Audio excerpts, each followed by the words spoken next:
এই আমাদের হলুদ গাছ, আমরা এটা লাগিয়েছিলাম।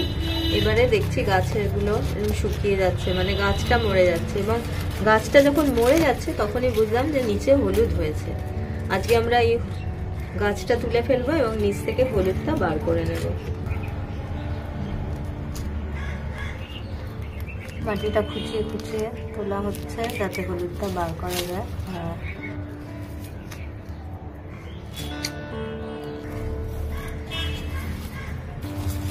শক্ত হয়ে গেছে মাটিতে, হলুদটা দেখা যাচ্ছে দেখুন।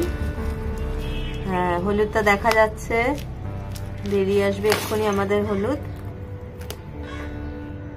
এই দেখুন হলুদ বেরিয়েছে আমাদের, আরো আছে নিচে, বার করা হবে।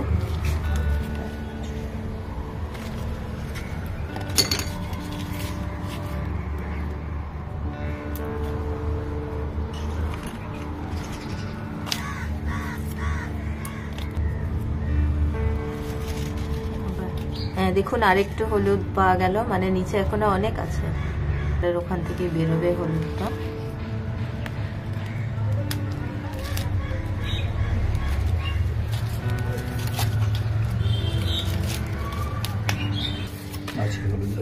এখনো অনেকটা হলুদ আছে বুঝতে পারছি, দেখুন একটু একটু দেখা যাচ্ছে ওখান দিয়ে। আবার কিছুটা হলুদ ভেঙে গেল আছে মনে হচ্ছে, দেখুন আবার বেরিয়েছে হলুদ। দেখুন দেখা যাচ্ছে, ওটাকে তুলতে হবে হলদে মতো হয়ে। দেখুন দেখতে পাচ্ছেন ভেতরে হলুদটা দেখা যাচ্ছে, মানে একটা গাছ থেকেই পুরো টবের নিচটা ছড়িয়ে গেছে,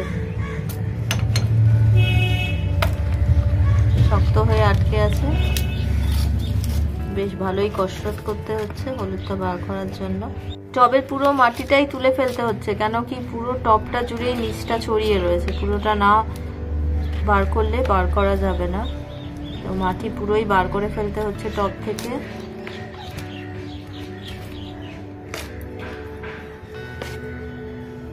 এই দেখুন আরো কিছুটা হলুদ আমার ভেঙে গেল তুলতে গিয়ে। এই দেখুন পুরো মাটির তালটা আমি তুলে আনলাম, এবার মাটিটা ভাঙলে ওখান থেকে এই দেখুন দেখতে পাচ্ছেন এবার যে কতটা হলুদ হয়েছে। দেখুন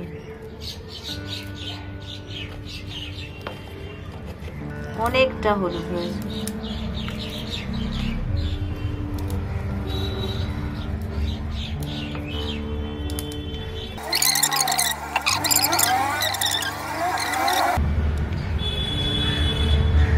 একটু ভালো করে জল দিয়ে ধুয়ে এটাকে শুকিয়ে নিতে হবে। এগুলো নিয়ে আমি ধুয়ে ফেলবো।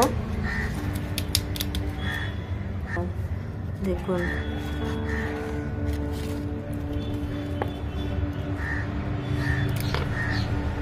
হলুদের সুন্দর গন্ধ বেরিয়ে গেছে এখানে।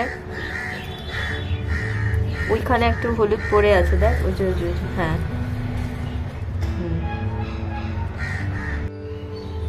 দেখুন এই এতটা হলুদ তুলেছি, এটাকে আমি ভালো করে ধুয়ে আনলাম। এটা এবার রোদে দিয়ে একটুখানি শুকিয়ে নিতে হবে।